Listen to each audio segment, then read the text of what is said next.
High, good morning. Welcome back to my channel. मी आहे मराठमोळी मुलगी. आज दिवसात सुरुवात छान गरम पाण्याने केली. त्यानंतरनं मी जे जिरं वगैरे टाकून मी करते. त्यानंतरनं चपात्या केल्या. स्वतःच आवरायला तयार होण्यासाठी रेडी झाले.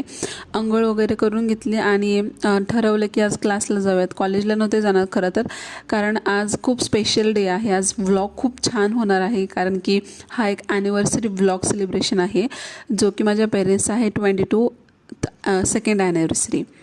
तर त्यांचे लग्न लिटरली 22 वर्ष झाली आहेत यार. त्यांच्या चेहऱ्याकडे बघून असं अजिबात वाटत नाही की ते 22 वर्ष त्यांनी एकत्र स्पेंड केले आहेत आणि त्यांचा एज आहे. क्लासला गेले, त्यानंतर क्लासवरून येताना मी डेकोरेशनचं सामान घेतलं, जे काही लागतं. आलं बघा माझी उत्सुकता, माझं आनंद किती उफाळून माझ्या चेहऱ्यानं तुम्हाला दिसतच असेल. कारण पहिल्यांदा असं काही डेकोरेशन करायचं म्हणलं की खूप छान वाटतं. आणि खरं तर मी एकटीनेच केलं होतं, घरी कोणीच नव्हतं. आणि it was surprise for them. त्यांनाही वाटलं नव्हतं की मी असं काय करेल, कारण आम्ही कधीच असं डेकोरेशन घरी करत नाहीत. युज्युअली आम्ही बाहेरच जातो आणि बाहेरच सेलिब्रेट करतो, म्हणजे एखाद्या हॉटेलमध्ये किंवा छान ठिकाणी जिथे पॅरेंट्सला जावं वाटेल किंवा आम्हालाही जावं वाटेल तिथे. पण त्या दिवशी मी सगळं स्वतःहून केलं होतं. तर